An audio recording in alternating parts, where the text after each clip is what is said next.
Assalamualaikum warahmatullahi wabarakatuh.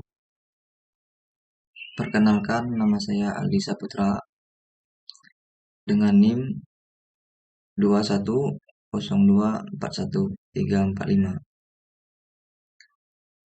Saya dari prodi PJKR 1B. Di sini saya akan mengerjakan UAS yang diberikan Ibu Nurjaina MPD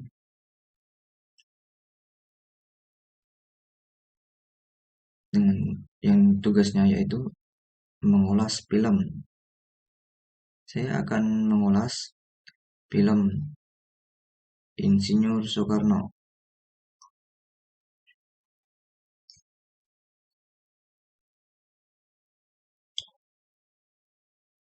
Film Soekarno ini adalah film karya sutradara Hanung Bramantyo yang dirilis pada tanggal 11 Desember 2013, diproduksi oleh Dapur Film MPP Picture Film yang diangkat dari sejarah secara nyata di dalam kehidupan bangsa Indonesia, yang dipimpin oleh pimpinan yang membawa Indonesia pada kemerdekaan, yaitu Soekarno. Film ini yang berdurasi 150 menit mengingat para penonton tentang perjuangan para pahlawan pada masa zaman penjajahan. Demi mendapatkan hak untuk merdeka dari jajahan Belanda, lika-liku perjalanan hidup Soekarno lah yang menjadi fokus pada film yang berjudul Soekarno. Dari kecil hingga membawa Indonesia merdeka, film ini sangat menggambarkan rasa nasionalisme sebagai bangsa untuk memperjuangkan nasib bangsa di masa depan. Awal dari film ini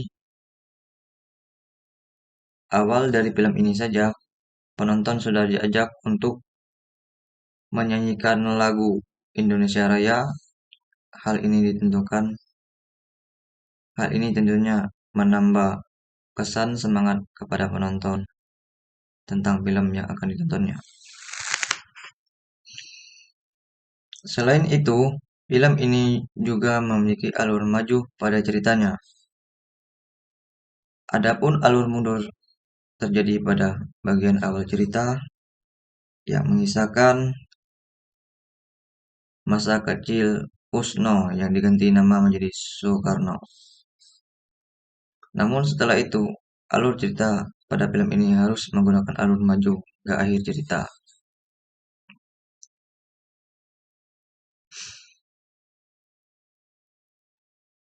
Waktu kecil, Soekarno bernama Kusno Sostro Diharjo, lalu diganti menjadi Soekarno karena pada saat beliau memakai nama Kusno, beliau sering sakit-sakitan dan akhirnya nama diganti oleh ayahnya. Besar harapannya setelah namanya diganti menjadi Soekarno, yang awalnya kurus itu menjadi menjelma menjadi kesatria layaknya tokoh pewayangan Adipati Karno. Nama ini terinspirasi dari tokoh Kurawa yang artinya berhati mulia, yaitu Adipati Karno. Setelah Soekarno atau Karno pada masa remaja 14 tahun, saat mana dia memasuki Hoogre Burger School dan tinggal bersama Oemar Said Kokrominoto, pimpinan organisasi Serikat Islam di Surabaya. Soekarno kerap mendengar pidato-pidato Kokro Aminoto yang mengeriti sistem kolonialisme. Soekarno remaja terlibat percintaan dengan seorang remaja Belanda Namun oleh karena perbedaan status sebagai bangsa penjajah dan bangsa dijajahkan, maka remaja Soekarno mendapat perlawanan keras dari keluarga sang gadis, mendapat perlakuan diskriminatif dan pelarangan ini. Remaja Soekarno bereaksi keras.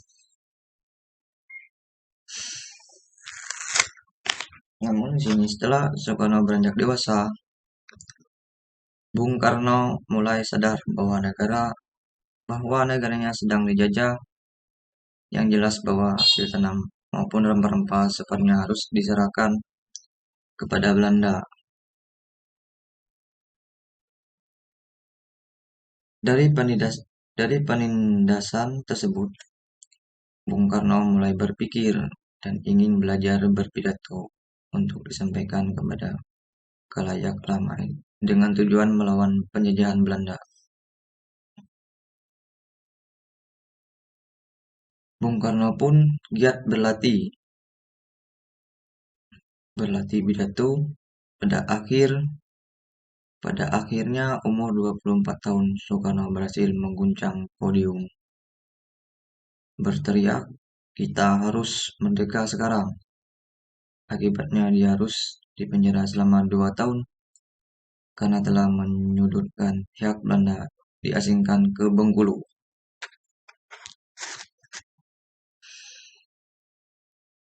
Setelah Bung Karno dibebaskan, semangat Bung Karno malah semakin menggelora untuk membebaskan penderita rakyat Indonesia. Dari sinilah Soekarno memiliki rasa nasionalisme dan mulai aktif di bidang politiknya. Bung Karno menikah dengan Inggit Ganarsi yang usianya 12 tahun lebih muda dari Bung Karno. Bung Karno bertemu dengan Fatmawati di Bengkulu. Bung Karno pun jadi cinta pada dan berniat ingin menikahi Fatmawati. Hal itu dijelaskan memicu keributan pada rumah tangga Soekarno dan Inggit. Pertengkaran kerap terjadi dalam rumah tangga Soekarno akibat kekecewaan Inggit dan ketidakbersediaannya untuk menjadi madu karena dipoligami.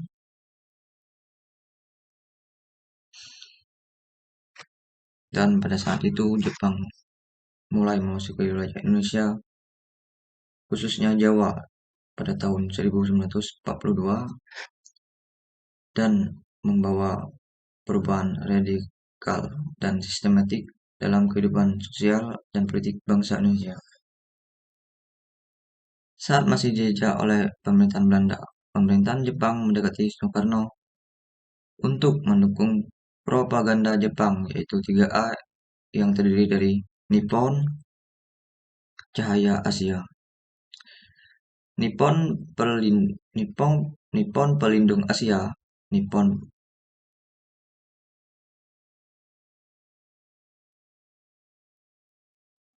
saat itu berhasil mempropaganda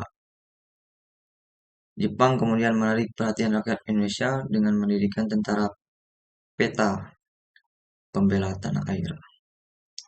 Namun pendirian PETA ini dimanfaatkan oleh tokoh-tokoh pergerakan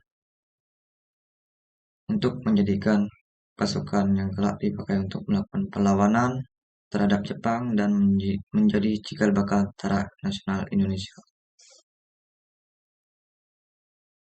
Tentara Pembela Tanah Air dibentuk pada tanggal 3 Oktober 1943 berdasarkan maklumat Osamu Seirei nomor 44 yang diumumkan oleh Panglima Tentara ke-16 Letnan Jenderal Umakichi Harada. Demikian ulasan yang dapat saya sampaikan. Selebihnya saya minta maaf. Akan saya tutup. Wassalamualaikum warahmatullahi wabarakatuh.